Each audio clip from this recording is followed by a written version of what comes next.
Qui sont le cluster de co-construction dont on a mis ici Hervé Jacques Posquet, l'animateur. Et il y a également le cluster Cap de Lille. Bonjour, mon nom est Philippe Taillard, je suis le responsable du pôle construction durable de l'Agence bruxelloise pour l'entreprise ainsi que du cluster EcoBuild. Je vais vous présenter aujourd'hui les avantages et toutes les aides que vous pouvez en tant qu'entrepreneur de la construction durable obtenir auprès de la région. Ces aides sont très diverses et distribuées de différentes façons. Vous avez tout d'abord une hotline, le 1819, auquel vous pouvez poser toutes vos questions en tant qu'entrepreneur sur les subsides, les aides pour la création, le développement ou l'investissement de votre entreprise. Ensuite, vous avez le pôle construction durable qui aide plus particulièrement les entreprises ayant un projet durable ou de recherche et d'innovation dans le secteur à Bruxelles.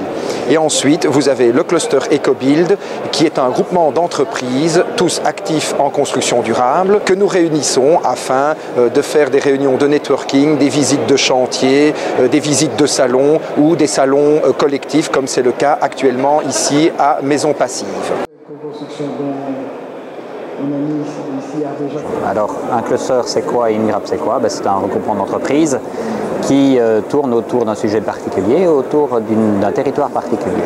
Alors, pour faire une grappe d'entreprise, on a une petite recette spécifique au cluster éco-construction qui est en fait de repérer quelques sociétés. Ensuite, on les met en commun, on essaye de trouver leur motivation et faire en sorte qu'ils puissent communiquer ensemble, qu'ils puissent travailler ensemble, qu'ils puissent se connaître et stimuler un peu la dynamique de groupe à ce niveau-là, tout en assurant, nous, en tant que cluster, un suivi non seulement de la grappe, de leur action, mais également de mettre en relation, dans un deuxième temps, les différentes grappes existantes.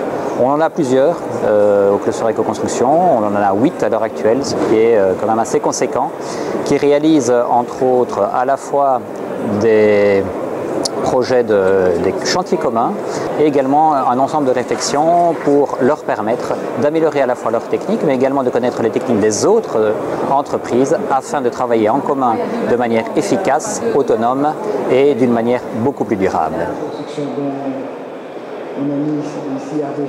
Donc pourquoi et comment bénéficier des réseaux d'aide transnationaux européens tout en restant chez soi ou sur chantier?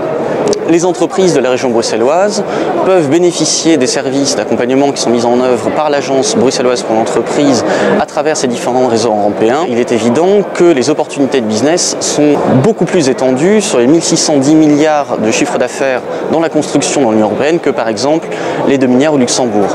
Profiter des nouveaux produits, des nouvelles innovations qui se développent un peu partout en Europe. Également les subsides pour projets européens, principalement dans la recherche, le développement et l'innovation. Et puis profiter bien entendu des transferts d'expériences et de bonnes pratiques qui sont mis en œuvre un peu partout sur les territoires. Alors comment en bénéficier? Quels sont les programmes? C'est très simple. Vous pourrez prendre contact avec l'Agence bruxelloise pour l'entreprise, avec ma collègue Sabine Léger des réseaux EEN et NCP, ou avec moi-même, Quentin Lefebvre, en prenant les renseignements soit sur le site internet de l'ABE, www.abebao.be, ou sur le site du cluster EcoBuild, www.cluster-ecobuild.be. Dernier point, tous ces services sont subsidiés par la Commission européenne et par la région de Bruxelles-Capitale, sont donc entièrement gratuits et vous auriez tort de ne pas en profiter.